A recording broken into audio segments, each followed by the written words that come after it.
22 to order. And if you would please stand with us for the Pledge of Allegiance. I pledge allegiance to the flag of the United States of America and to the republic for which it stands, one nation, under God, indivisible, with liberty and justice for all. Carrie, could we have a roll call, please? Certainly. Councilmember Shippers, Ellenboss. Present. Ingalls. Here. King. Here. Mayor Filkins. Here. This time, if we could get a motion to approve the agenda for this evening with the amendment. We'll make a motion to approve the agenda as amended to add a resolution authorizing submittal of a grant application under adoption of ordinances and resolution. I'll second that. Councilmember Ellenboss. Yes. Ingalls. Yes. King. Yes. Shippers. Mayor Filkins. Yes, motion carries. We'll go ahead and open the floor for our first public comment this evening. We do ask if you come forward, if you would please state your name and then write your name and address for the clerk. That would be greatly appreciated. And if you could keep your comments to 3 minutes or less.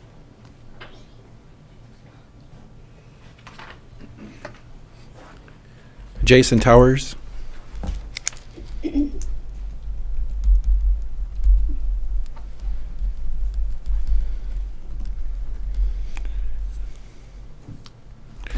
Just wanted to comment on the snowmobile route thing that's coming up tonight. I did go and get a lot of petitions or letters signed by business owners and residents. And the thing that struck me as a business owner, we put a ton of investment into the city.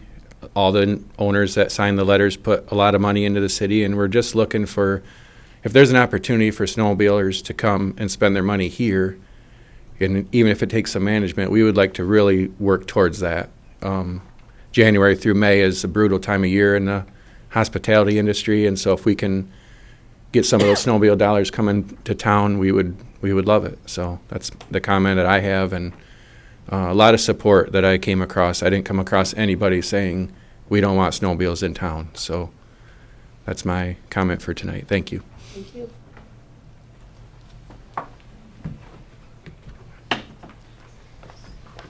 Pat Barassa. I'll follow up with Jason on Jason's comments. I am a snowmobiler myself. I actually don't live in the city, but I do live near the snowmobile trail. One item I want the council to be aware of is that noise really isn't the issue, isn't a big issue. I live by there. There's more noise with trucks and motorcycles than there are with snowmobiles. That's something which is allowed in the city at all times. I'll follow up with what Jason said, that I know when I look to go to places to snowmobile, I look for towns that are inviting and have access to amenities. People that snowmobile that I'm associated with have pockets full of money, and they're bringing it to the town, and I'm hoping that we can bring some money into Cadillac. Thank you.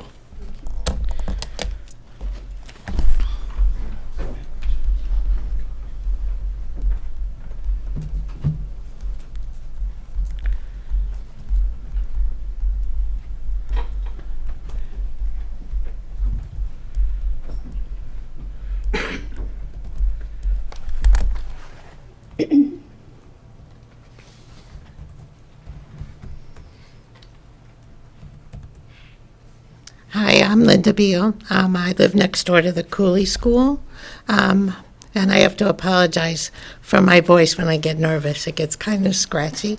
So I live next door to this Cooley School, and I'm here tonight to tell you that I am vehemently opposed to changing the zoning that would allow the school to be renovated into apartments.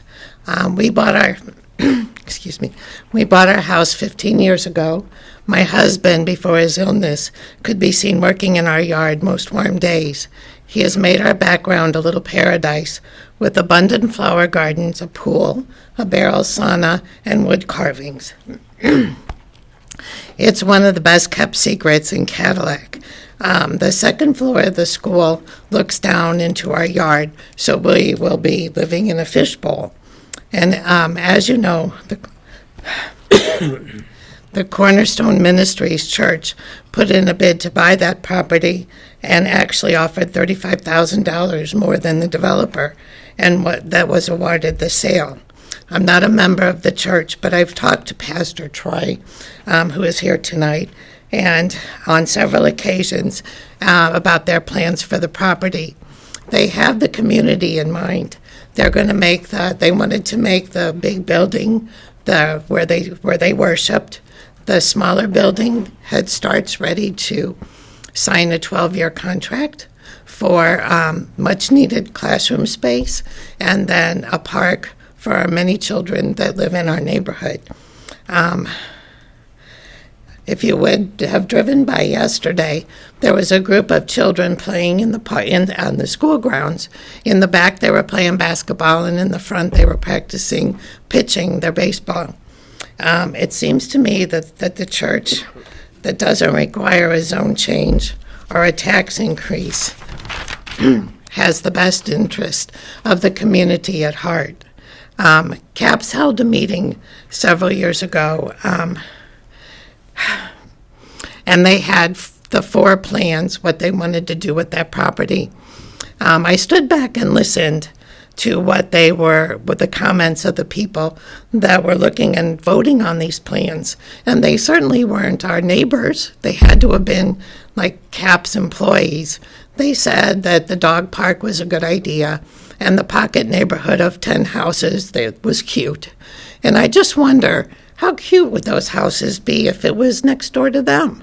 Or what a good idea that dog park would be if it was next to your yard. So I am asking that when the zoning does come up to rezone, that you would keep the wishes of our neighborhood in mind. Okay. One more thing. Yesterday I was walking my dog on Mitchell by the movie theater. I was not paying attention. I looked at the loft. I was trying to count empty apartments. And I face planted right in front of the 20s. The sidewalk is uneven, and it's a real ankle twister. Okay, thank you. I hope you're okay. I'm fine. I'm okay.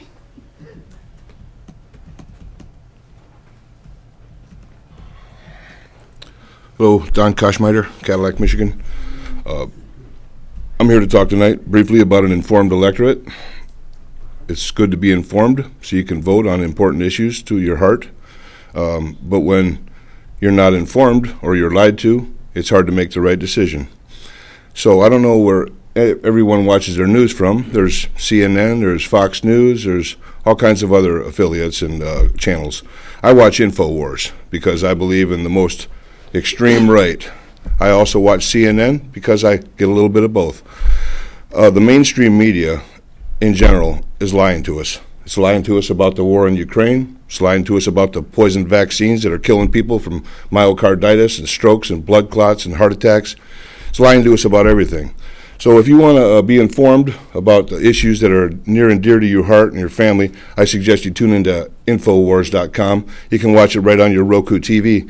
If you watch these other liars and fake media, fake news, it's just going to be to your own peril. Thank you.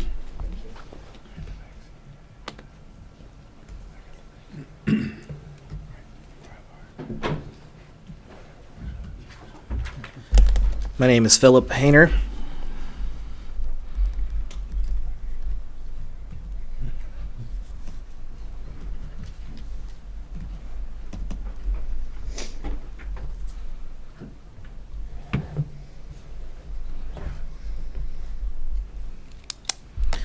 I also live in the neighborhood by Cooley. I live directly across the street.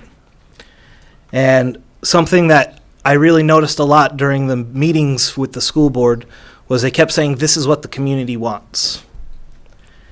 And my question is which community? Who is it that is saying that this is what we want? Because our neighborhood, nobody wants this. Nobody wants apartments. Nobody wants a change of the neighborhood in the sense of bringing in that apartments plan. We want a place for our children to play. Just in the 5 houses from my house to Aspen, there are nearly 17 children with nowhere to play in the south end of Cadillac. There's no playground down there. The closest one is the Chestnut Tree, which is over a mile away. We have to walk our kids down there, ride our kids down there, bike down there, whatever the situation is. But we would like somewhere in our neighborhood, in our home area, where our kids can safely play. Because right now, that's all we've got is that field behind Cooley. And that's not much of a play place for our children. Thank you.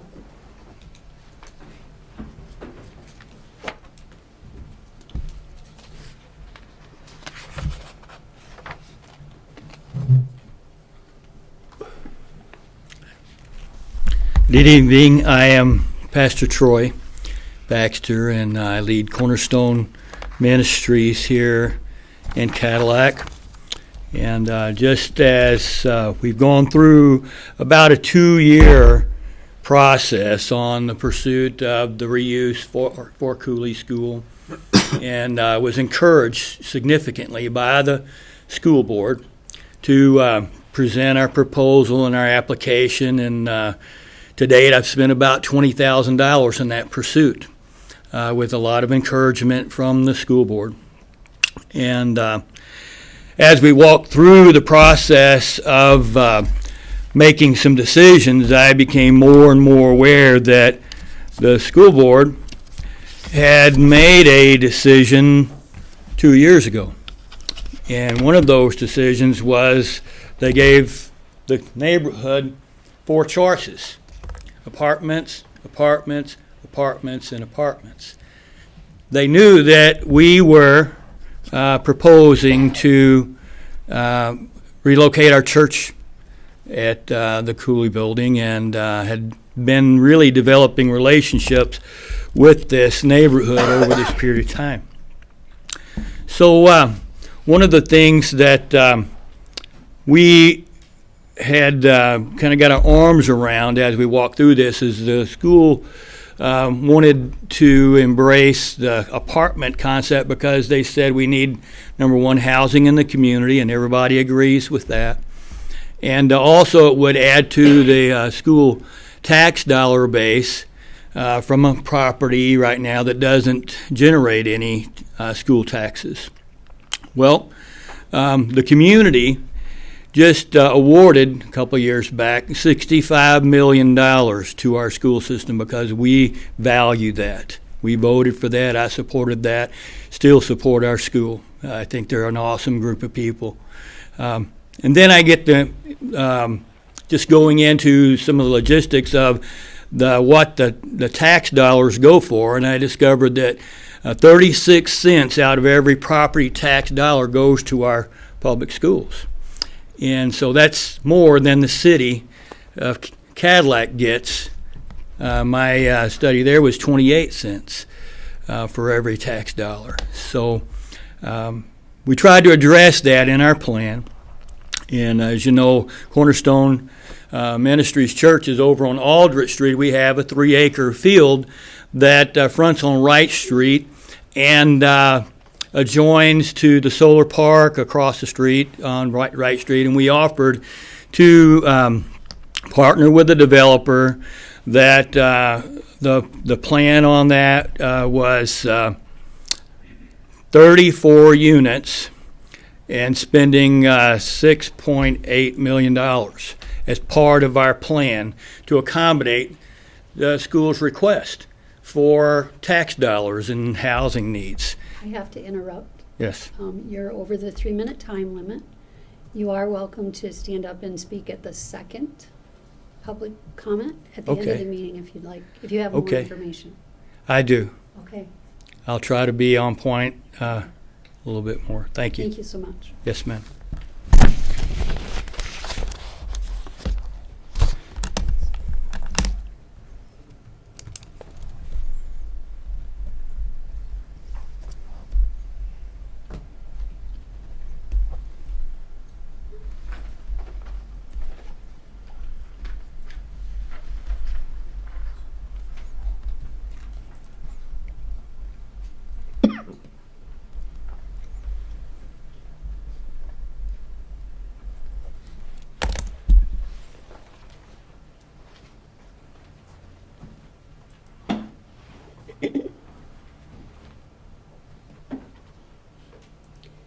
Okay, seeing no one else, we'll close the first public comment and move to the approval of the consent agenda.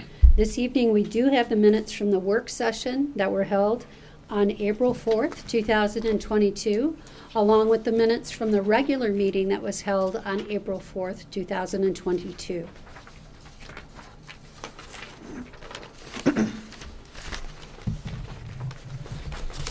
I'll go ahead and make the motion to approve the consent agenda as presented.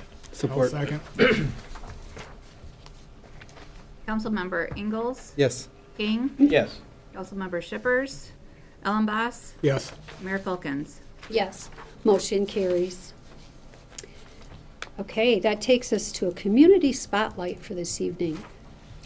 Well, thank you, Mayor, but we have a special guest here, and I think it'd be Yes. great for you to do I the will introduction. do that. Bill Cinco, would you please come up and meet me?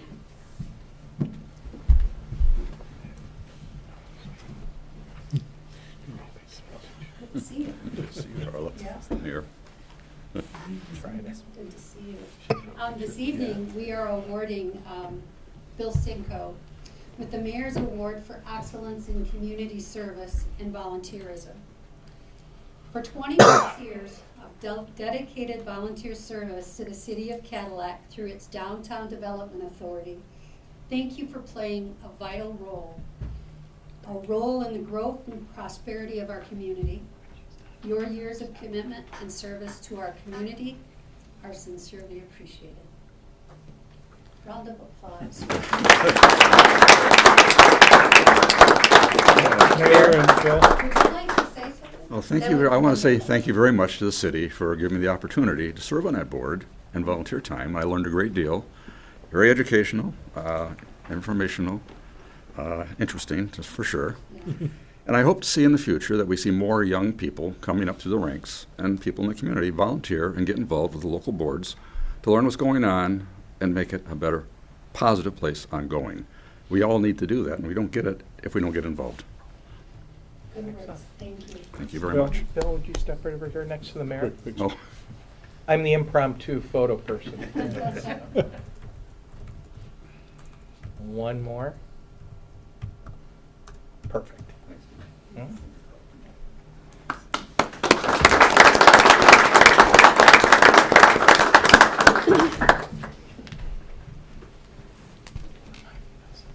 Okay, so that takes us to several public hearings that we have for this evening. So Marcus, would you like to start Yes. us off on those? Thank you, Mayor and members of the City Council. We do have several public hearings this evening. As it's customary, staff will provide a brief presentation. Following that presentation would be an opportunity, Mayor, for the actual public hearing portion of it to open. We could take feedback from anyone present this evening. At the close of that opportunity for feedback, it'd then be appropriate for City Council to discuss. And then, Council certainly has options, whether it's for the public hearing we have right now before us regarding potential snowmobile routes, or for any of them in terms of how you wish to proceed. But without any further ado, I'd like to introduce John Wallace, our Development Director, to come forward. John took the opportunity over the last couple of weeks to redraw and clarify some of the conceptual snowmobile routes. Additionally, we've received, as of this evening now, 26 letters of support from different business owners and residents alike, supporting the concept of trying to bring snowmobiles into the downtown core. John, if you wouldn't mind taking over and running us through those conceptual routes, that'd be great. All right, thank you, Marcus. Thank you. Before I start going through the actual trail routes, I just wanted to mention the key things that I looked at in preparing the proposed routes in different portions of the city. As much as possible, I looked at limiting the conflict between the snowmobiles and walkers, also to limit conflict between snowmobiles and auto traffic, to limit the length of time the snowmobiles would have to run on streets or sidewalks, to keep snowmobile parking on grass areas, to keep routes as far away from residential development as possible, to keep routes on publicly controlled land as much as possible unless there was a willing private development which was willing to accept the snowmobiles, and a recognition that while Lake Cadillac cannot be considered a formal snowmobile route, there will be people who will use the lake as access to downtown. So those were the kind of the guiding principles or features that I looked at. And with that, I'll go through the routes.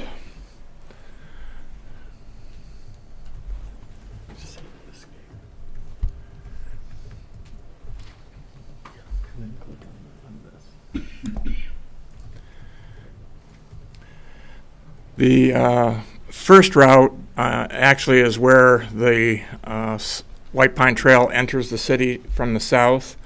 That trail is allowed for snowmobiles outside the city limits. And so I figured if they were coming up that trail already, the logical point of entry would be at that point. I have it using the portion in the city for maybe 20 or 50 feet, just long enough to divert onto the grassy area that runs adjacent to the White Pine Trail.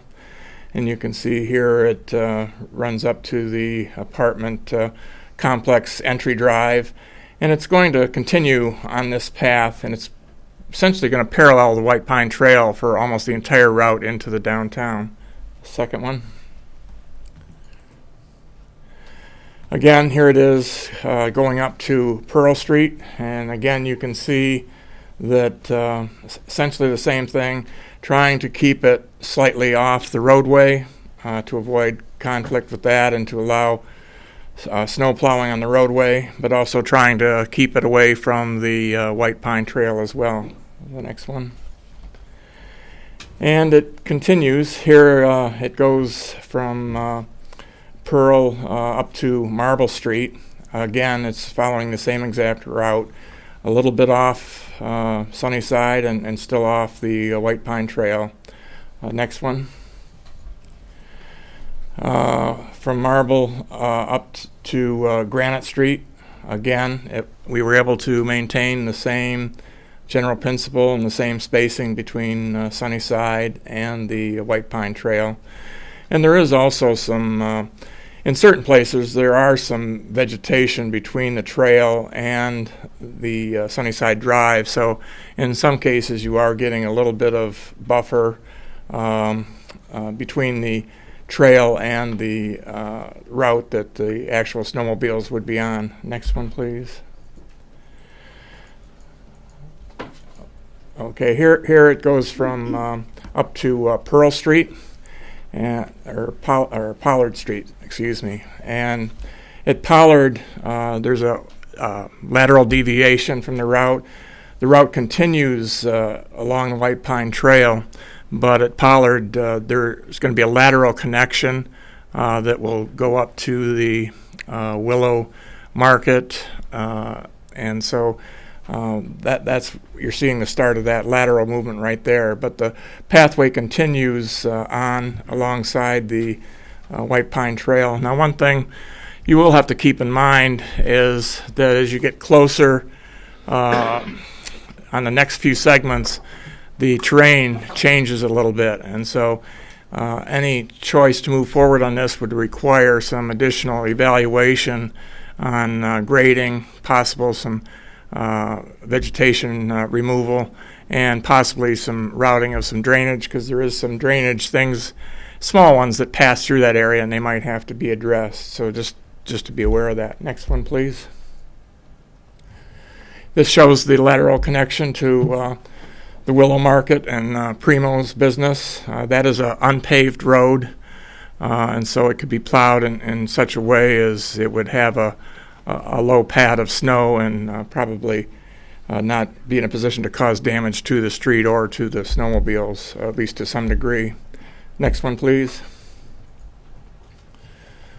From Pollard up to Cottage, again, following the same route.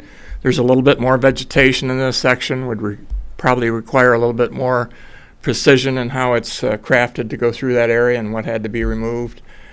And at Cottage, just like we considered for the bike path trail, there was a possibility for crossing there, we would use that same idea for the snowmobiles to cross it at Cottage. So again, it could pick up the old railroad vacated trail space and continue using that on into the downtown. Next one, please.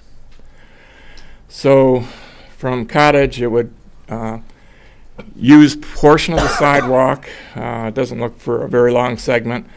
And then there's some additional right-of-way that creates probably maybe 20 or 30 feet of additional space to the east of the sidewalk, and then that route would divert onto that open space and then divert right back to the sidewalk right as you cross South Street. Next one, please.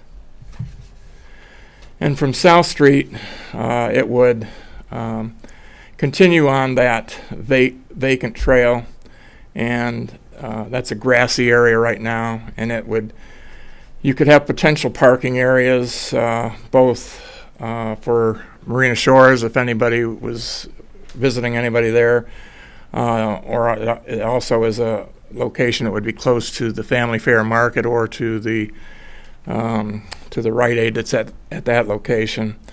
And then it would go up to a point where the grassy area that splits the two library parking lots are, and then it would go straight west all the way back out to Lake Cadillac. So that is the longest route, one principal long route, and one lateral connection to Primo's. There are two other routes which are much smaller and shouldn't take long to go over. Next one, please. One is from the dock by City Park. It simply brings it up from the north side of the dock and brings it up across right into City Park and creates a parking area that's in the grassy strip along Harris Street. Would not get into any of the formal parking areas at all. Next one, please. And the final route comes from the boat launch and connects directly to the intersection where the Chamber of Commerce building is. Again, it has to use a little bit of sidewalk here, then goes northward on the sidewalk to the first alley that comes up after Pine Street, and then goes down that alley and directly into the G&D Pizza parking lot. There is a fence along there, and I believe it was.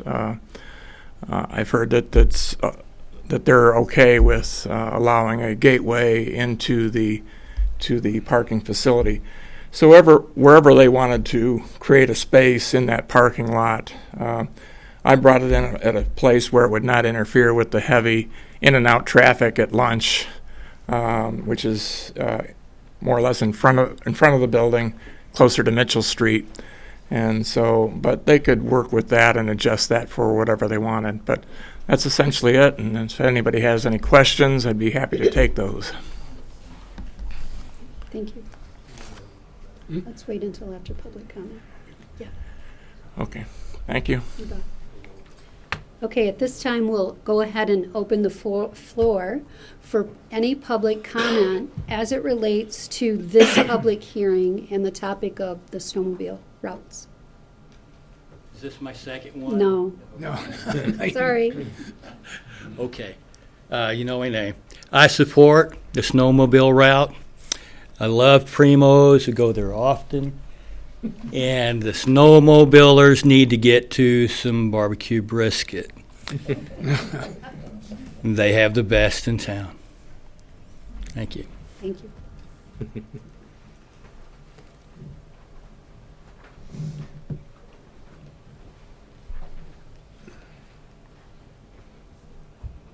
Okay, seeing no one else, we'll close public comment and move to discussion amongst the council, or if anybody has any more questions for John.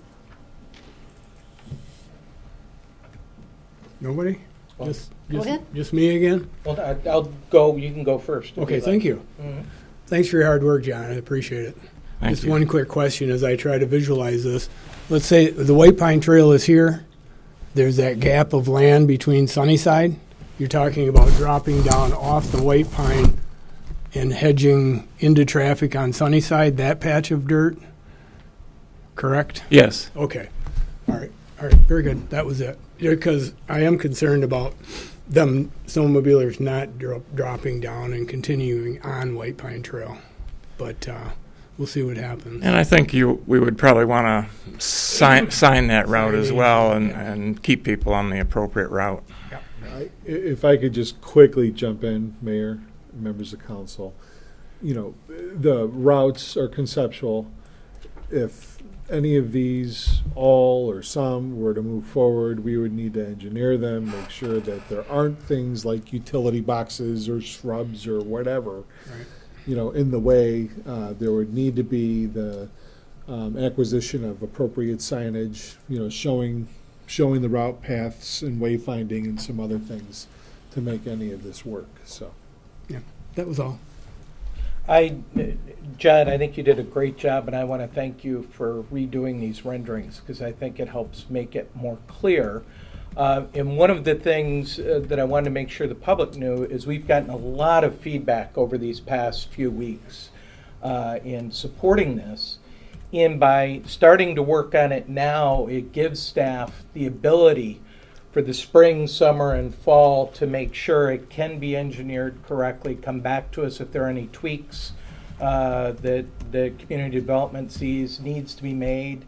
And for our businesses, gives businesses time to plan knowing that the city is supporting this. So they have the ability to reach out with the hotels and reach out with the other businesses to say we are going to have this available come snow in 2022, and it can be part of a marketing plan for the community. So thank you, John. Thank you. I guess I would just say that, with all three of the plans or all three of the routes, I don't know, I'm concerned about the amount of time the snowmobiles spend on sidewalks that people use. When we were talking about the extending the White Pine Trail, the people coming off of South Street in the apartments right there were concerned that they were going to run into bike traffic. They use that. A lot of people there don't have vehicles. That's a small stretch of sidewalk. When I look at the one coming off the boat launch, I don't know how much people use that small bit of sidewalk on Lake Street. I think I like that plan.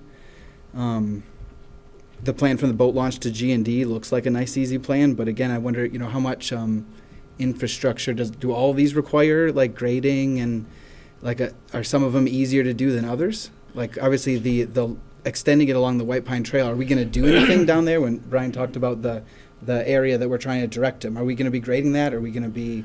Well, I don't think there would probably be any grading on the two short routes unless it were on the non-pavement portions. I think where most of the grading would be involved would be sort of on the northern half of the longest route. Once it got up near Granite and further in, parts of the topography are flat, but then you also get into a little bit of rolling type land, and so that's where it would have to really be figured out. That's where the grading would more than likely have to be done. I also have a hard time with the cost because I can imagine this as I'd like to say that we'll give this a go and do a trial period, but if it ends up not working out, after a winter or two, and we pull the plug on it, how much resources have we wasted? How much infrastructure have we put in? So I guess I would like to. I don't know how much money we're talking about, whether we're talking about getting estimates or engineering plans, but I guess I would need more information, but I'm definitely concerned about the longer route. Mildly concerned about the G&D route. I kind of like the one going into the city park. I think that's a great idea to give the people a place to park their snowmobiles. So that's kind of how I feel about it. And that's, council member, that's something that we can come back to council with. My limited understanding is that our own public works department would likely be assisting with any of the grading or other work that has to get done. But, until this process matures a little bit further, which is, I think, what's happening now, I don't want to task them in coming up with all of that information. But we can certainly do that after tonight. I would just like to say also thank you. I definitely think that these new renderings really clarified the vision a lot better. The only concern that I had on any of these is at Cottage Street, because it happens right at that bend on Laurel Street, where there's not a lot of visibility for the people that are coming from the south. And that's just food for thought. The other option there, of course, would be to not go across the street, but then I would have to use a small section of the White Pine Trail all the way up to South Street. So that would be the other option. It's but pretty then you small. have a different set of negatives there. It's a very small section. Yeah. If we as council approve the routes, and I guess I'm asking Marcus and John, that lets the city staff look at those routes and come back to us before they're actually used to say, are they going to be practical? Is there going to be a cost that we would have to approve before it would happen? But it gets it moving so that we then have that information to make a decision.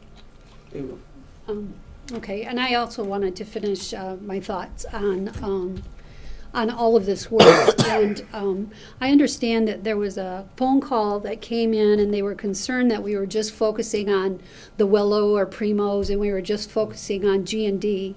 And I want to be clear to everyone that this vision, if we're going to bring snowmobiles into downtown Cadillac, it's for all of the businesses in downtown Cadillac. These were simply marking points, important marking points, to be able to get the machines into downtown. But certainly, they will have access to any of the businesses downtown. So, thank you. And what did the Willow and G&D say about the parking? Are we using part of their parking lots? How is that working between those two businesses? Yeah. In terms of the actual locations of the parking, that's an additional detail that we would still have to work on along with the engineering of the route. Yeah. Somewhere From in that my back lot of understanding, Willow, yeah. and somewhere in the That- back lot of G&D. Yeah. That would be my preference.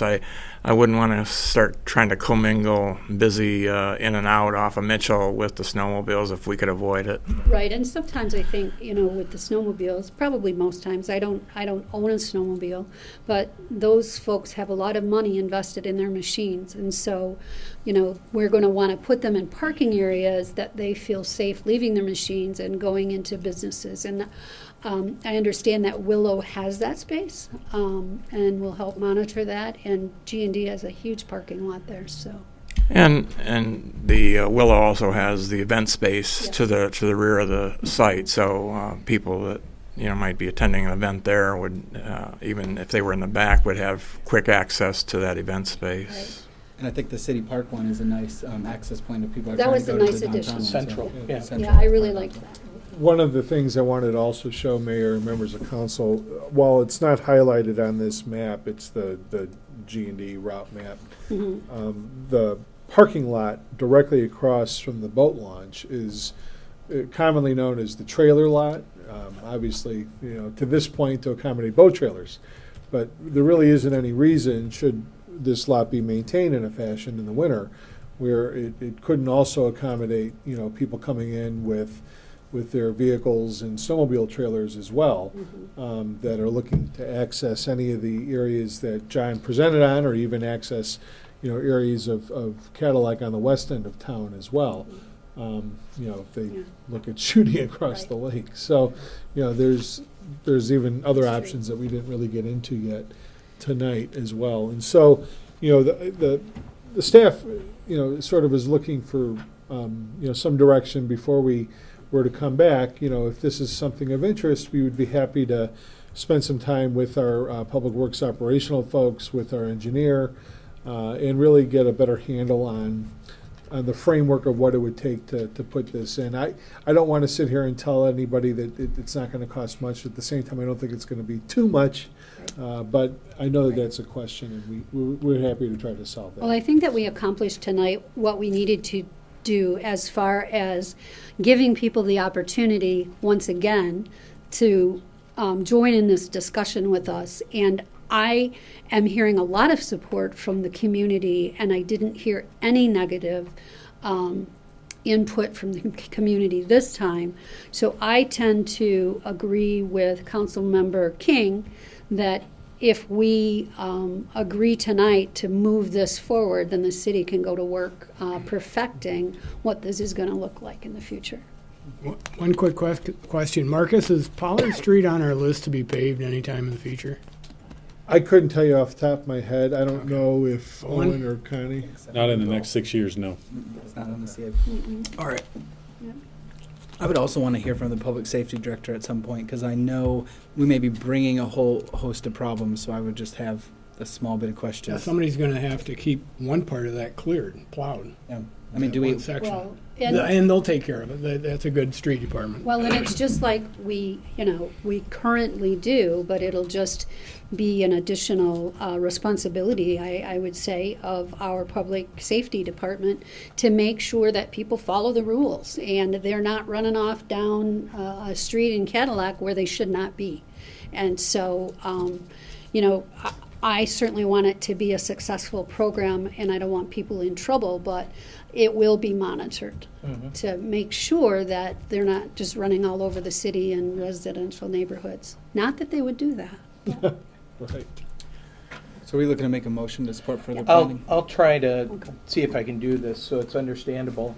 And John, what I did is took your Route 1, which was basically the first 9 slides, and then Route 2 is the one that comes up by the city dock and allows city parking at the park. And Route 3 would be what I'll call, for lack of a better term, the G&D route. I would make a motion that the city council approve the proposals for Route 1, 2, and 3 as I just described, understanding that city staff will come back to us before the routes are put into use. We know that the charter has, if it were more than $7,500, we would have to approve that anyways, but we would still like to hear the plan for what improvements would have to be made, with the anticipation that if all goes well, we would be able to open those routes in the, I'm going to call it fall, winter 22. Good. Would someone like to support? I'll second it. Councilmember King, Yes. Shippers, Ellenboss, Yes, sure. Ingalls, Yes. Mayor Filkins. Yes, motion carries. Thank you. Thank you, Mayor. Thank you, members of council. Thank you, John.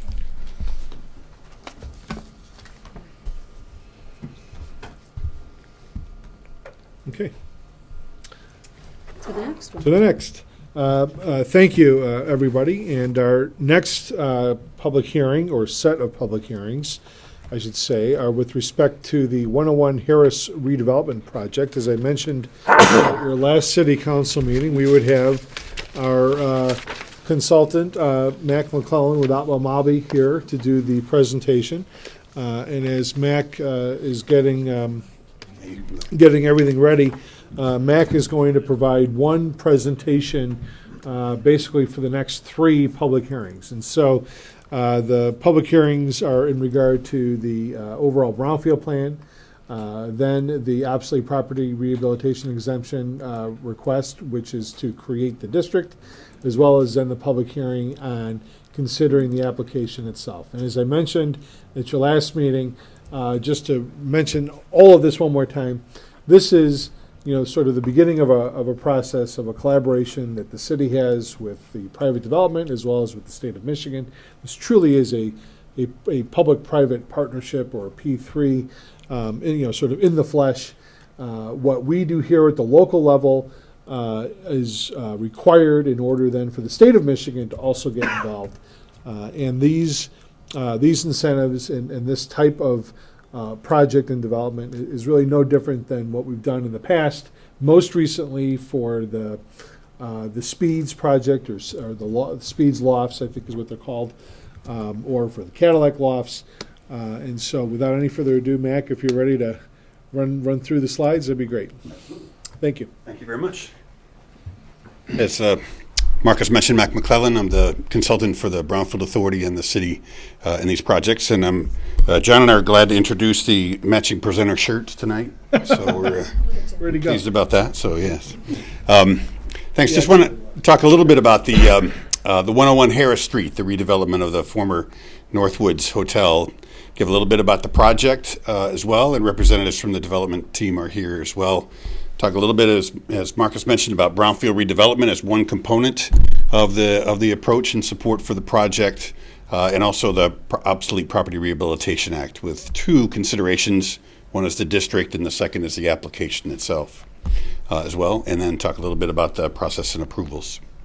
So I think everybody knows where this is, the corner of East Terrace and North Mitchell, a iconic building downtown. It includes both the hotel itself and then a small adjacent parcel behind as well. And if ever there was building with good bones, it's shown on the picture on the right there. Pretty incredible opportunity for redevelopment here. The building was built in the early 1900s. It has been declared functionally obsolete by the city assessor, which qualifies it as brownfield property, and it's about 12,000 square feet, 3 stories, with a basement in it as well. The developers are Val Vista RV Park LLC, affiliated with WFQX and WWTV as well. It's really an adaptive reuse of this building and a mixed use. Includes, and the primary purpose is really for residential use, 23 apartments totaling about 10,000 of the 12,000 square feet, a little bit over 10,000 to 12,000, and then a commercial area to service the residents as well as the community along Mitchell Street. Really kind of requires just about everything to be updated in the building, and so it's a big gut job and a big project. Significant investment of about $4.6 million. Certainly some challenges in this. There's some significant asbestos abatement and demolition costs that are required to get that building ready for those renovations. The cost of the renovations themselves are extremely expensive as well. And unfortunately, that rent won't meet those construction costs and the operating costs for the facility. So it's not possible without some of these economic development incentives that help the project proceed. The margins are just not there to make it a wise investment. So there's, as we've talked about, 2 primary types of economic development incentives. One is brownfield TIF reimbursement of the asbestos abatement and demolition. We've also included some public infrastructure in the project as well. And the OPRA tax abatement, which abates local taxes for a period of 12 years. And we've requested and hopefully receive 50% of state tax abatement as well. So really there's a public purpose here with these incentives of increasing that investment, ultimately increasing the tax base, redeveloping an obsolete and vacant property. Really provides downtown housing for the missing middle. And opportunities for folks there as well as some additional employment and some spin-off redevelopment, as we've seen from all the projects that have been happening in downtown. Other businesses are also making improvements as well. So for brownfield redevelopment, I know you're all very familiar with this, but it was enabled by Act 381 of 1996. It provides reimbursement of certain eligible activities on certain eligible property through tax increment financing. That is, the increased taxes over time that the investment has generated are captured and used to pay off those extraordinary eligible costs. The building qualifies, as I mentioned, as functionally obsolete. The eligible activities are asbestos abatement, demolition, and infrastructure. Some improvements along Harris as well are the primary activities. And, the often brownfield TIF, because it deals with increasing taxes, don't match with tax abatements, because you're holding those taxes. We're able to capture the state taxes. They'll only approve 50% of those state taxes, so we can capture half of those taxes for a period of 6 years, all of those taxes for the next 6 years, and then all of the taxes until the eligible activities are paid off for that time. So there are some taxes that are generated that can be utilized by the brownfield plan. So the brownfield plan defines the eligible activity, identifies the eligible property and activities, and estimates the impact in the taxing jurisdictions. There, it's been approved by the Brownfield Authority. There's an interlocal agreement that will be approved by the DDA. Next week, I believe they're looking at that. We have to send out notices to all the taxing jurisdictions, notifying them of the brownfield plan, which has been done at least 10 days before this evening's public hearing. The public hearing is held tonight by the City Council, and then hopefully the resolution is approved by the City Council in order to complete the process for the brownfield plan. Importantly, the MEDC and Michigan Economic Development Corporation and Michigan Strategic Fund will approve the state tax capture for those eligible activities. The state tax capture represents about 45% of the total tax bill that's available, so it's an important component in order to make the project viable as well. We've been having discussions with MEDC all along, and they're very supportive of the project. This fits right in with their interests as well. So that's kind of on the brownfield TIF side, covering some of those extraordinary eligible activity costs of asbestos abatement, demolition, and infrastructure.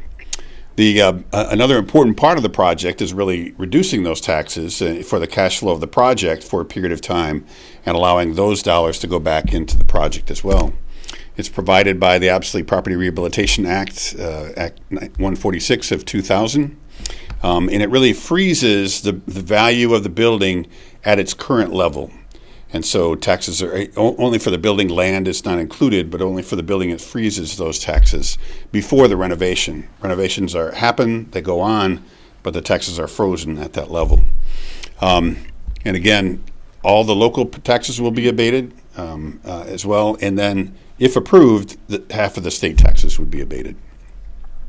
Abatement period is 6 years for state tax capture and 12 years for local, and I'll kind of demonstrate how that works a little bit later.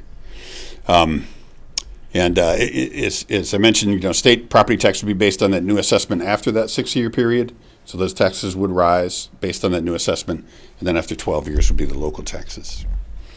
The approval process includes two components. One is establishing the district. We've had a request to establish that OPRA district. There have been notices to the property owners and the assessor within the district. In this case, there's only one property owner. It's a smaller district. The city holds the public hearing as tonight. You establish that district by resolution in consideration this evening as well. And the second component of that is the actual application for the certificate. The application has been filed and received. We sent notices to taxing jurisdictions, much in the same way that we did for the brownfield plan. Tonight is the public hearing for that, and you consider the approval of the application. And that completes the OPRA process. We also have to send that into the State Tax Commission, who ultimately approves both the overall abatement as well as if there's any state abatement in the process. And Mac, Yep. Just for council's reference, Thanks. the former Cobbs and Mitchell building that's now a successful office building downtown had an OPRA put on it many years ago, and that was used to help convert that building, as well as council just established an OPRA for, again, the Speeds project just north of this site. Yep. Very comparable projects. Yep. Yep. So just kind of graphically a little bit about how the brownfield TIF will work. This is the current taxes for the project that are generated after the investment is made. Again, just half of the state taxes will be provided. The local taxes are abated for the whole 12-year period. The state tax abatement would end after 6 years, and we would be able to capture all of the state taxes for years 6 through 12. And then after that point in time, the abatement is lifted. Those taxes are captured until the eligible activities are paid off. And again, these are that's a maximum amount within the brownfield plan. Anticipate that those costs to be lower. They cannot go higher without your approval for that as well. It's a period of time to be able to capture for the local brownfield fund. And after that time period, all the taxes, state and local, go back to the taxing jurisdictions and beyond after that time period. Kind of the key considerations is that this project wouldn't happen without these incentives. The state is also looking at other opportunities to help support the project as well. The current taxes are about $7,900. Those would still go to the taxing jurisdictions in their way, so there's no loss to the taxing jurisdictions in this. And kind of importantly, we're able to leverage state dollars. I kind of call it a state grant over time of about $462,000 that they're contributing to economic development in the city of Cadillac. So a good opportunity to bring some state dollars into the local community. Importantly, schools in the intermediate school district are held harmless for the TIF capture. By the way the school formula works, the schools receive their foundation grants. Operating dollars are transferred. The state makes up the difference between those dollars and the state foundation grants, so schools will receive the same amount of dollars with or without the project. And a recent amendment to the act provided intermediate school districts with reimbursement of any captured dollars for that. So our schools are held harmless. And then after the incentives are gone, the project will provide about $100,000 per year in property taxes. So a significant increase from about $8,000 to about $100,000. And importantly, it renovates an existing or vacant building and provides some housing and commercial activity downtown. So again, we have the 3 public hearings, one for the Brownfield Plan, the OPA District establishment, and the application for the OPRA exemption certificate, and then considerations for the resolution to approve the Brownfield Plan, resolution to establish the OPRA District, and the resolution to approve the application for the OPRA exemption certificate. Thank you. Thank you. Happy to answer any questions if you like. All right, at this time, we'll open the public hearing in regards to the first one, where we are considering adopting the adoption of resolution approving the Brownfield Plan for the 101 Harris development. So if anyone would like to come forward in regards to that, we'd gladly have you. I see that WWTV was one of the people involved in the project. That's so thoughtful of them and kind for them to help in Cadillac. Thank you. Thank you.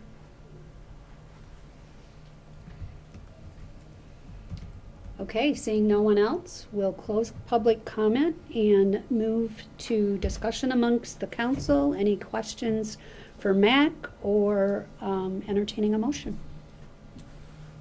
I'm just happy about the whole affair. Historic building, beautiful historic building. Remember it as a child, Northwood Hotel. Sounds great to me. I would like, if it's possible, from the people who are doing this, if the council and the mayor and Marcus could get a tour of it sometime. You're nodding your head like this. I'll be talking to you. Yeah. This is all around good. I'm very happy. Thank you. I'll go ahead and make the motion to adopt the resolution approving Brownfield Plan for the 101 Harris redevelopment. I'll second that. Councilmember Shippers, Ellenboss. Yes. Ingalls. Yes. King. Yes. Mayor Filkins. Yes, motion carries. And so we'll open the public comment for the second hearing, which is to consider adoption of a resolution establishing an obsolete property rehabilitation district for the 101 Harris redevelopment. Seeing no one, we'll close public comment, and same as the first. I'd make a motion to adopt the resolution approving Brownfield Plan for the 101 Harris redevelopment. Just a correction, this is for the OPRA District. This particular one is for the OPRA District. For the Oprah district. Okay. I'll support. Thank you. Thank you. Councilmember Ellenboss. Yes. Ingalls. Yes. King. Yes. Shippers, Mayor Filkins. Yes, motion carries. And actually, the next one is the Oprah. Application. Application for the Oprah, yeah. Yep, thank you. Okay, so we'll open public comment again to consider the adoption of a resolution to approve an obsolete property rehabilitation exemption certificate application for the 101 Harris redevelopment.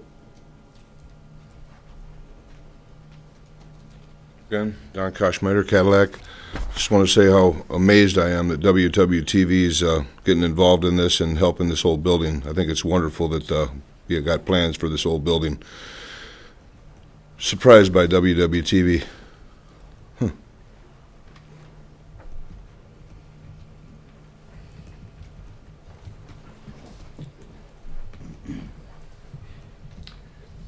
Mr. Troy, I was fortunate enough to get a tour the other day of this facility, and just the character that is to be preserved and cherished. If we ever lose that, we'll never get it back.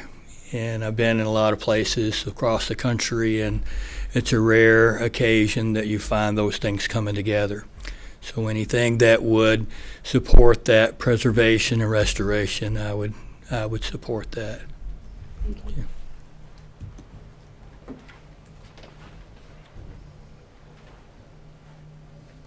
Seeing no one else, we'll close public comment and move to discussion. I'll go ahead and Motion? make the motion to adopt the resolution to approve an obsolete property rehabilitation exemption certificate application for the 101 Harris Street development. I'll second. Councilmember Ingalls? Yes. King? Yes. Shippers? Ellenboss? Yes. Mayor Filkins? Yes, motion carries. Okay. Mayor and members of the City Council, our Director of Finance, Owen Roberts, has a couple of PowerPoint presentations that he's going to share with everybody this evening. This is the culmination of the efforts thus far in putting together the capital improvements program and the overall operating budget for the city of Cadillac for our next fiscal year, which, as a reminder, begins July 1. And so a lot of this information, or all of this information, rather, I should say, you've already seen and heard, but this is a required set of hearings other than the CIP, which we do just as a courtesy, but it's a part of our tradition, and we're here to share with it once again publicly.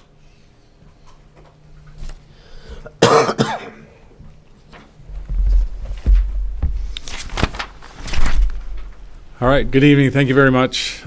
First time since 2019 we've been able to do this in person. So after 3 years, I think these are much better to do in person. My intent tonight, as Mark has said, on March 21st, we had a work session regarding the capital improvement program. And so I'm just going to give a very brief overview and summary of the document, and happy to answer any questions, but just wanted to go through that tonight. So again, this is a public hearing for the capital improvement program for 6 years, beginning July 1 of 2022 and running through June 30 of 2028. The purpose for us, this is an important planning document, really the first step in the budget process each year in conjunction with the goals and priority programs. It helps us coordinate projects. And when we coordinate projects, what I mean by that is doing infrastructure under a street while we have the street torn up to fix it, so that we're not tearing up good roads to do utilities, water and sewer mains, and storm sewers under those streets. In addition, it's an opportunity to get public input and communication. We do that a number of times throughout the budget process, including the work sessions that we have and then tonight's public hearings. As far as requirements go, for us as a city, it is not a required part of the annual financial process like the budget is, like the audit is. However, we do have a planning commission, and so part of the Planning Act talks about requiring a 6-year capital improvement program for what they call public structures and improvements. And so this meets that requirement. But as far as our own local laws and administrative rules, this isn't required, but is something we've done for a long, long time for those reasons mentioned in the first paragraph. The council will be asked to approve the program tonight. When that approval takes place, that does not appropriate funds for the project. that doesn't award, obviously, construction contracts and things like that. Those are subsequent steps that have to happen. This just approves the projects in concept as presented. We all, again, annually we update this process early in the budget process to help us coordinate those things. How do we define a capital project for inclusion in this program? Cost in excess of $7,500, which is the council's purchasing threshold, and with a useful life of more than 1 year. And we identify projects by receiving input and project submissions from each department. We take a look at the council priorities that are set each year as part of that priority and goal setting work session. And then we listen to the community needs and citizen input as part of these public hearings and public meetings that we have.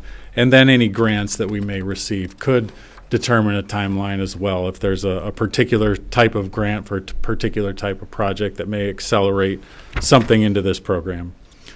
So for this program, there are 135 projects that we've identified for the next 6 years for a total of just under $17.3 million. And you can see the types of projects that this includes. 15 projects having to do with a building, 17 for utilities infrastructure, streets and sidewalks, various types of technology vehicles and equipment. That's about $4.6 million.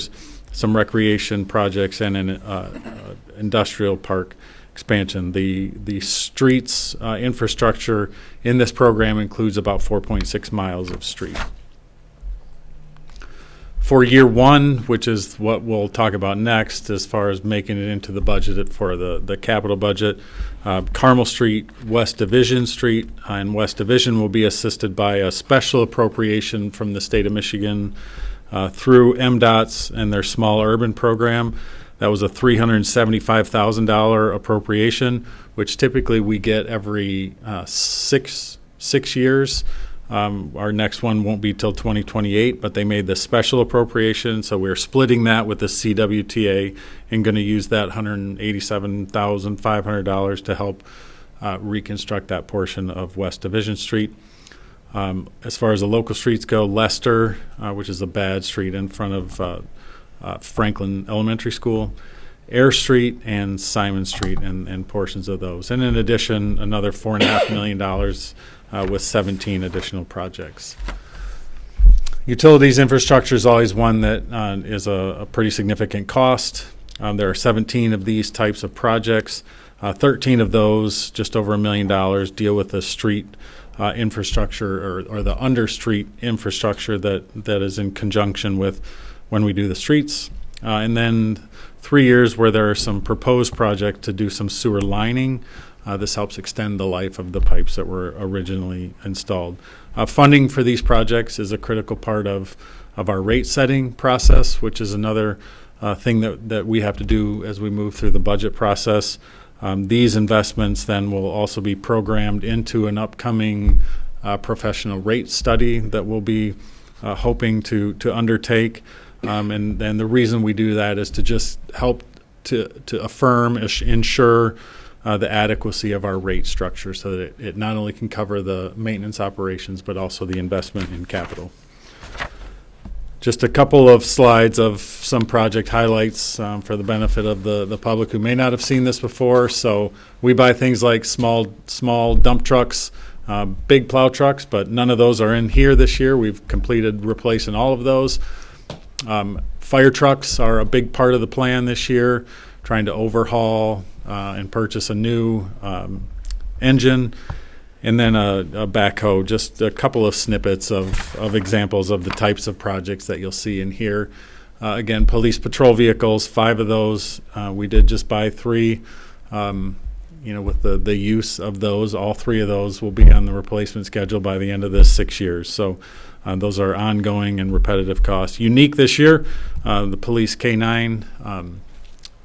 Our current officer, Sage, was put into duty in around 2014 and is kind of nearing the retirement stage for Sage. So we've put $15,000 in, and again, that will be proposed as part of this year's budget, and that should help us not only acquire the officer, but go through some of the initial startup training as well. And then we put our our computers on regular replacement schedules, trying to keep those less than 5 years old, just for efficiencies of operation. So again, just a couple of little highlights about the types of projects and the extent of the cost that you'll find in this program year over year. So just to summarize, again, we had a work session where we talked about this in great detail on March 21st. This is not a required process by our own local laws and ordinances, but something that we've prudently, I think, done for a long, long time. We are requesting council's approval tonight, and to reiterate, this will approve the program and the projects in concept, essentially, but it does not appropriate any funds at this time for these projects. So I'm going to go ahead and step aside, and we can have the public hearing. I'm happy to answer any questions. Okay, at this time, we'll open public comment as it relates to this public hearing on the fiscal year 2023 to 2028 capital improvement plan. Seeing no one, we'll close public comment and move to the council to entertain a motion or ask any questions or have any discussion. Oh, I've got to ask Owen a question. Shoot. Leeson Street's not on your list for streets to get fixed. I was wondering, here's my little note, why you don't apply for an MDOT grant that gives cities truck routes, and that's a great down. Yeah, so Leeson honestly is probably, to be frank, a miss, and that one got kind of really bad really fast here over the last couple of years. And so we are going to be taking a look at how we can do some work on that street. If there are some infrastructure grants that will be available that haven't in the past because of all of the funds available, we're going to kind of turn over every stone to try and accelerate that. You've got them in the past, though? MDOT grants for truck routes? Truck routes, I mean, we've gotten MDOT safety grants. We've gotten, we get the small urban specifically to truck routes. The TEDF we've had. Okay. Transportation Enhancement Development. Not sure what the F stands. Yeah, I'm not sure. Was that that was quite a few years ago, I think. So we're gonna, kind of turn over every stone and look for. You're not gonna raise our water rates again, are you, Owen? Not for Leeson Street, for sure. What? Not for Leeson Street. You can pick streets that you don't raise the water rates? When did this start, Marcus? What's going on here? I'd like to petition Linden Street for that. Okay. Any other questions for Owen? Any other discussion? Don't go far. Would someone like to make a motion? I'll go ahead and make the motion to approve the fiscal year 2023 through 2028 capital improvement program as presented. Support. Councilmember King, Yes. Shippers, Ellenboss, Yeah. Ingalls, Yes. Mayor Filkins. Yes, motion carries.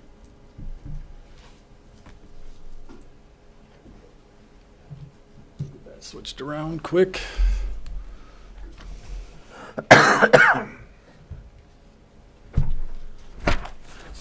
So this is actually a charter required public hearing, and I'll detail that for you here right out of the gate.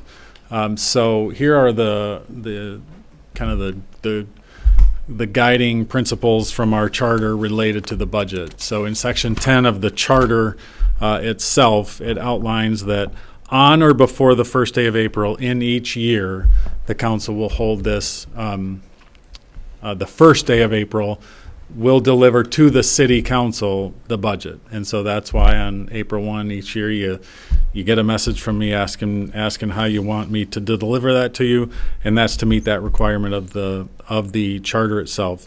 Then in the next section, it talks about the public hearing that's required for the budget. So this one is required to be in the second half of the month of April.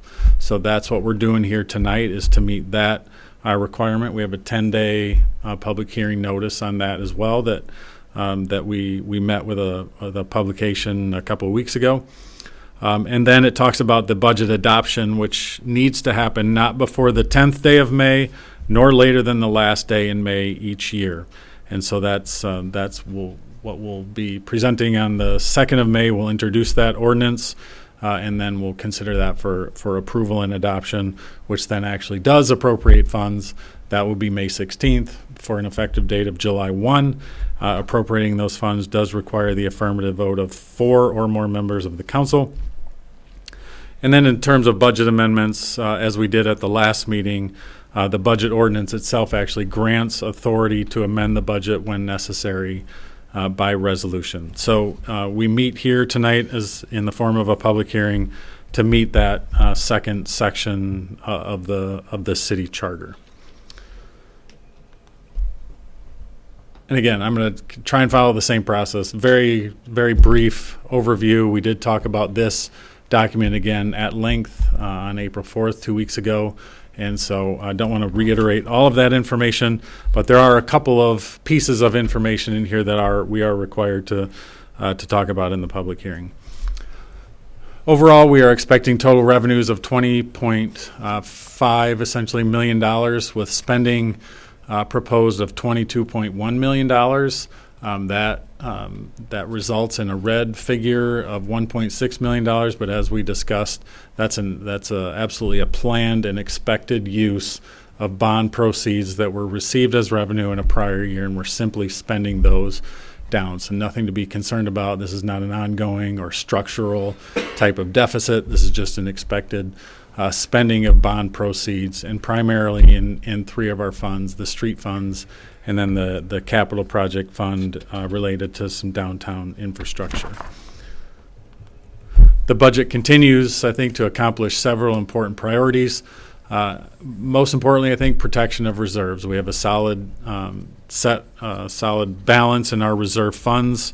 In fact, that's unassigned fund balance in the general fund, as you've heard multiple times, totaling almost 50% of total expenditures. So that provides the opportunity to identify some funds to reinvest back into the community. The budget also makes important investments in infrastructure, almost $2 million, plus the utilities that go underneath those. Makes some important investments in people. As a service organization, we have 74 full-time employees. So this budget does provide a COLA for those employees and maintains our staffing levels. It makes investments in public safety, almost $4 million, provides clean water, effective and efficient wastewater treatment, almost $5 million spent on those systems as well. One of the things that we need to talk about is property taxes and particularly our millage rates. Before we get to the millage rates themselves, just a history of what has happened with our taxable value here in this city over the last 15 years. So you can see the last handful of years, we've experienced some positive growth in our taxable value, but I think it's easy to kind of forget the 7 out of 8 or 9 years before that where things were kind of going the other way. So we have recovered. The real estate market has been active, and that has helped. One of the things with an active market, so you can see 2022 is the property tax year. We're expecting a taxable value change of a positive 6.73%.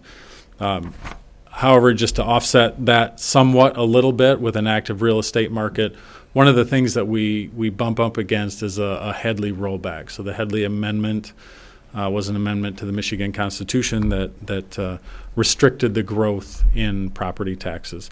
So for the 4th time in the last 5 years, the main operating millage will experience a rollback down from 13.9473 6 years ago down to 13.4992 mills, which basically restricted our growth in property tax revenue by about $46,000. So we're still increasing. We're just increasing a little bit less than we would have without this kind of revenue control in place at the state level. Less more. Less more. That's yep. So in addition, our Headley rolled back the DDA millage. This is the millage that is levied on only properties within the DDA district from 1.9173 to 1.8501 mils. This is how it looks in terms of what that generates in terms of property taxes. So about $3.65 million total tax levy from the operating millage, and about just over $700,000 in tax revenue from the Act 345 police and fire millage. You can see the impacts. We talked about tax increment financing, captured taxes. You can kind of see the impact of that on the general fund revenues, as the total captures are about $180,000 that stays within those districts or helps to provide funds for those projects themselves. So operating millage, 13.4992 mils at last calculation, which I confirmed is still the same as of today. The police and fire retirement millage will remain at 2.6 mils, and the DDA will propose to levy 1.8501 mils, down from 1.9173. Quick highlight of the general fund: total revenue of $7,898,100. Just over half of that will come from property taxes, 4.3 million. State shared revenue is expected to provide about 1.2 million. These are from the state's projections provided for us in February, so they're fairly recent. Solid waste collection will increase somewhat based on inflationary indexes. And then we have some contract revenue in our public safety department, the partnership with MMR, CAPS for the school resource officer, and Clam Lake Township for fire protection. On the expenditure side, I think it's important to note the budget anticipates from the outset a surplus, revenues exceeding expenditures by about $176,000. These are funds that will remain in the general fund until we make a collective decision on how to reinvest those back into the community. In the general fund, there's about $5.1 million in wages and benefits.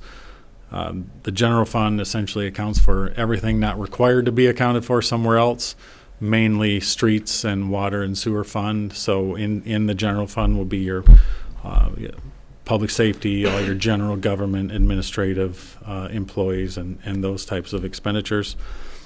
Capital purchases in the general fund proposed are $85,000. Again, the aforementioned K-9 officer, police equipment, and some parks things as well. Last year, we appropriated a $30,000 transfer to help offset the costs of lake treatment and the lake consultant. That was sufficient for the year, and this budget maintains that same contribution to treatment of the lake.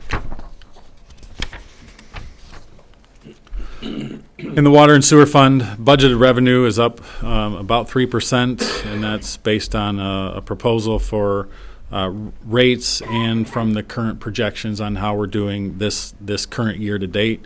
Slight surplus in the water and sewer fund. Budgeted expenses are up about 4%.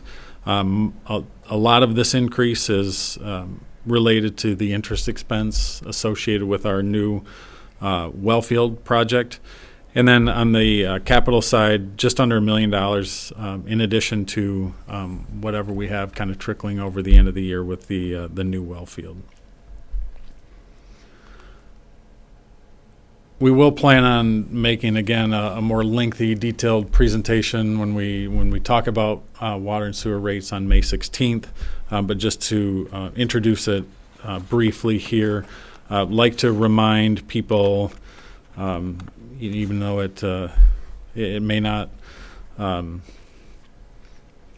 help a lot, but we do compare very favorably in an independent study in water and sewer rates and average bills in the northern lower peninsula and eastern upper peninsula. So there were 47 responding water systems and 48 responding sewer systems in the study most recently released about a year ago. The city's water bills, the typical bill, was sixth lowest out of these 47 respondents, and the sewer bills were 11th lowest out of the 48 respondents. So on the chart, you can just kind of see where we stack up in terms of comparable rates. And I think this is just good information to have out there, in addition to what we have in terms of our rate study, which is a little bit more localized. The history over the last 15 years of what has changed in terms of rates. So our average water increase has been about 3.4%. Average sewer increase has been about 2.7%. So we've had some spikes and dips, 4 years of zero, and then just really on the average kind of keeping up with an inflationary trend in terms of how we adjust rates.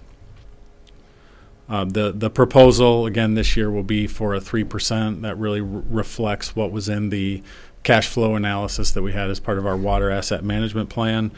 We do plan to, again, as we talked about, undertake an independent professional rate study. That won't be completed by the time we look to adopt this, but we're going to release some proposals or figure out the path to having that work done, just to provide that tool in our tool belt as well as we talk about rates each year. And just also to reiterate that cash flow analysis that you just referenced that was done, that established the proposed 3% adjustment, took into consideration the capital project currently going on, which is the construction of the well field. Mm-hmm. It did, yes, but that was only water. So the new one will incorporate both water and sewer. That really concludes the review. Again, in terms of public access and public meetings that we've had, the CIP was on the web since after our work session in March. The budget's been on our website for a couple of weeks after it was released to council. We've had a couple of meetings already related to this. Public hearing tonight. We'll introduce an ordinance on May 2nd and then have another public hearing related specifically to adopting the budget then on May 16th. In the interim, anyone is welcome to get online and review the budget. This is also available in hard copy. If someone would like a printed copy, we're always happy to provide those as well. Again, just reiterates the last step, provides my contact information in there if anyone wants to reach out, ask any questions, or provide any input. The document, the budget, can be changed in any form or fashion between now and May 16th.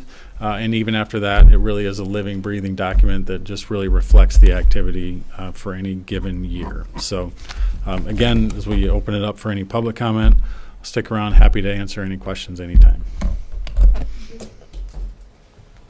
Okay, at this time we'll open the floor for public comment as it relates to the budget.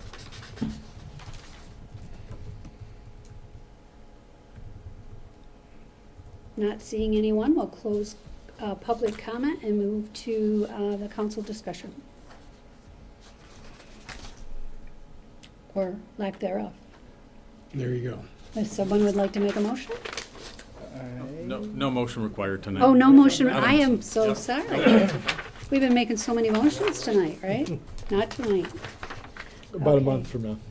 Got it. Okay. Thank you. All right, that takes us to communications this evening, Carrie. Yes, we have before you a banner request form for the Cadillac Area Symphony Orchestra. They would like to display a banner from May 9th to the 16th for the Cadillac Area Symphony Orchestra. I would make a motion to approve the display of a banner from May 9th through 16th, 2022 for the Cadillac Area Symphony Orchestra. Support. Councilmember Ellenboss? Yes. Ingalls? Yes. King? Yes. Shippers? Mayor Filkins? Yes, motion carries. The second communication is the same, is a banner request from the Wexford County Veterans Services. They would like to hang a banner for May 16th through the 23rd for the Wexford County Veterans Services. I'd make a motion to approve the display of a banner from May 16th to the 23rd, 2022 for Wexford County Veteran Services. Support. Councilmember Ingalls? Yes. King? Yes. Shippers? Ellenboss? Yes. Mayor Filkins? Yes, motion carries. And the next thing is the Rotary Club of Cadillac. They would like to have a street closure for the annual Strive for 5K that's coming up over Memorial Day, May 30th. So they would like a street closure approved. And this is the same that they've that's been requested in the past. Same route. Are you emceeing the event again? Yes. I'll go ahead and make the motion to approve the closure of Linden Street between Chestnut Street and Vision Street from 8 a.m. to 8:45 a.m. on May 30, 2022 for Cadillac Rotary Stride for Stride 5K. Support. Councilmember King? Yes. Shippers? Ellenboss? Yes. Ingalls? Yes. Mayor Filkins? Yes, motion carries. Okay, and the last thing you have before you is from the Cadillac Garden Club.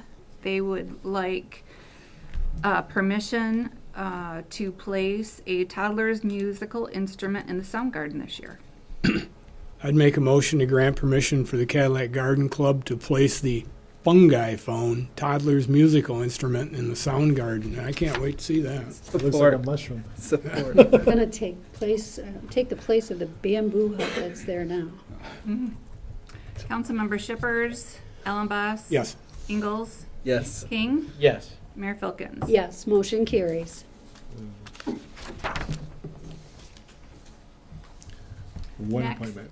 Okay, yeah, we have one Appointment. appointment next, and that is for the Cadillac Wexford Airport Authority. We have before you a application from Casey Boyer. He would like to be on the Cadillac Wexford Airport Authority. I'll go ahead and make the motion to approve the appointment of Casey Boyer to the Cadillac Wexford Airport Authority for a partial term to expire on February 22, 2023. I'll second that. Councilmember Ellenboss? Yes. Ingalls? Yes. King? Yes. Shippers? Mayor Filkins? Yes, motion carries. Just a note that Casey is going to be a new volunteer for the city on one of our boards, so that's exciting. Good. Okay, Marcus, city managers report. Yes, thank you, Mayor and members of the City Council. I'll be brief.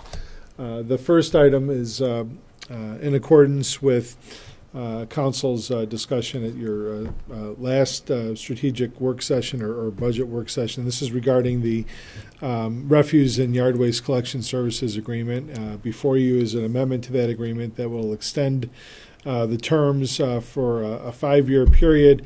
Also adds a 3-year extension that would require both parties to agree to.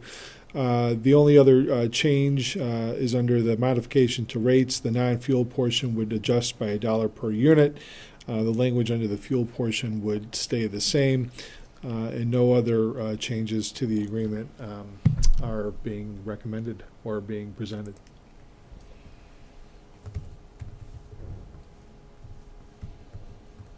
Well, I'd make a motion to approve the amendment to the refuse removal contract with Republic Services as presented. Support. Councilmember Ingalls? Yes. King? Yes. Shippers? Ellenboss? Yes. Mayor Filkins? Yes, motion carries. Thank you, Mayor and members of the City Council.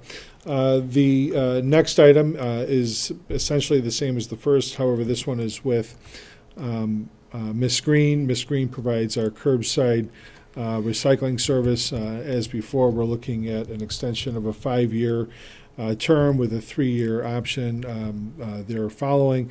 Also, under modification to rates, looking at a 25 cent per unit adjustment without any changes to the fuel portion or any other language.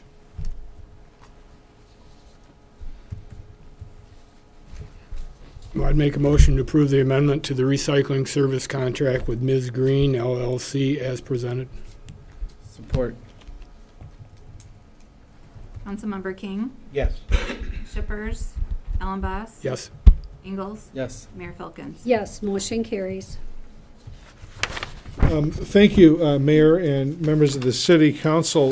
This next item was our add-on from this evening, and it's sort of damned if we do, damned if we don't. We got the agenda out earlier in the day on Thursday, and then we realized that we needed to add this resolution to it after we already published. So our apologies. But this is a resolution of support that we're looking for City Council.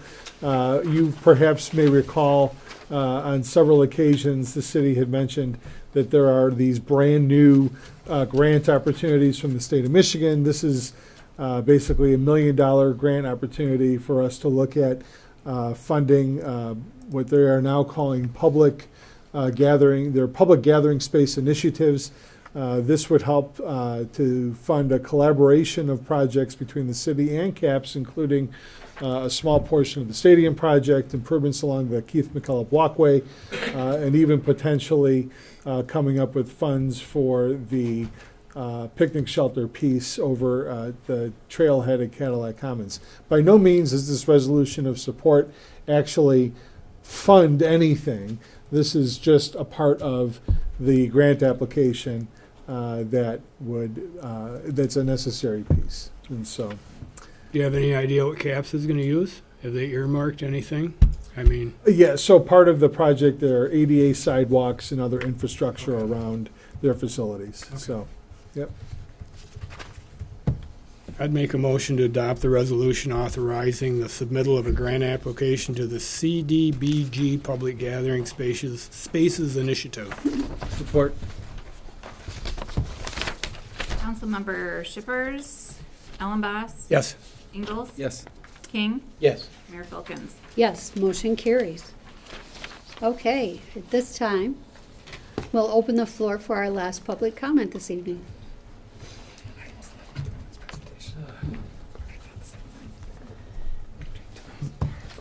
I love this city. We've been here 10 years out of the 35 years of ministry and doing what I do. I like this city the best. It's very welcoming and open, and it's celebrate diversity. Matthew 7:12 says, "Therefore, all things whatsoever you would that men should do to you, do ye even so to them. For this is the law and the prophets." And paraphrase of that is, "Do unto others as you would have them do unto you." Urban version of that is, "What goes around comes around." So I have signatures here of 31 people in 28 houses in the immediate neighborhood of Cooley that support Cornerstone Ministries' reuse of that property. And I have 33 households and 37 people that strongly oppose any zoning change allowing apartments at Cooley School. I want to present this records. And I know that the city is working on a master zoning plan. This time, according to the study I've done, that area is R2.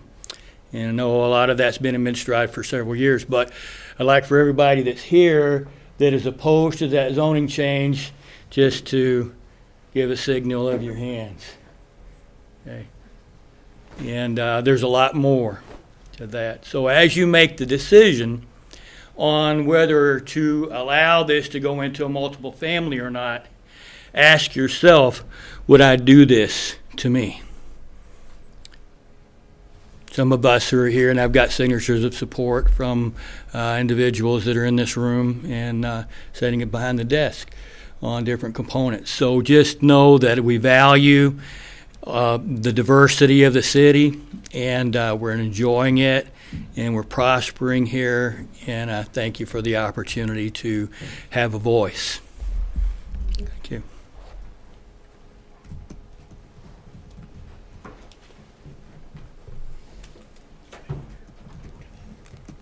Don Koschmider, one last time. I've got some little information cards for you here. about all the injuries and the deaths from the jabs. A lot of this COVID thing has been turned political. People are dying from the virus. You know, if you have predisposed conditions, if you're not in good health, it's not gonna be good.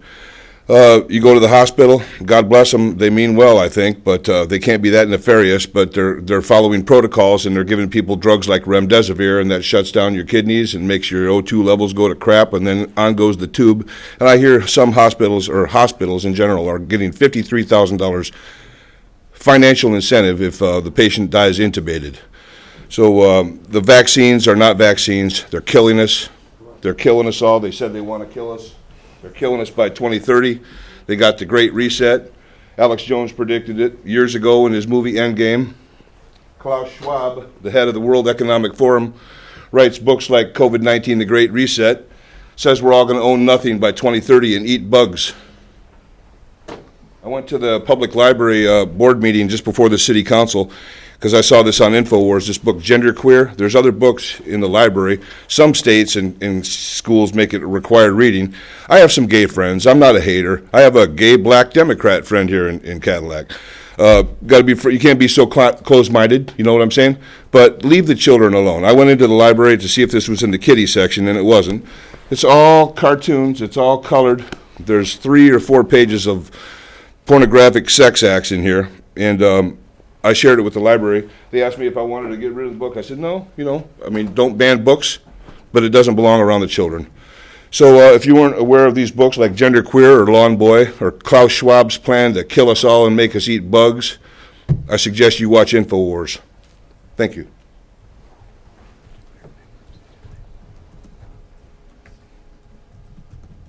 Okay, seeing no one else, we'll close public comment and move to good of the order if anyone has anything. PI is not here, so I get to go first. It was nice to see Wexford County Veteran Services brought up. I think they do a great job, and the light bulb came on in my head again as I remember going through St. Ignace and Sault Ste. Marie, and their downtowns have posters from their street lights with veterans' pictures and their service and the priority of whoever has lost their life in the war goes up first. But they're veterans, and those are up year-round. And it didn't matter World War II, Korea, Vietnam, anything. It looks really good. And I know it looked good in our city. I don't know where the money's coming from, but that's something I want to look into. It really looks nice. So that's it. Nice and easy. I think that's a great idea. Who's in charge of the banners? Is that the DDA? Who the DDA? Okay, if there's nothing else, we are adjourned. Thank you, everybody. Thank you.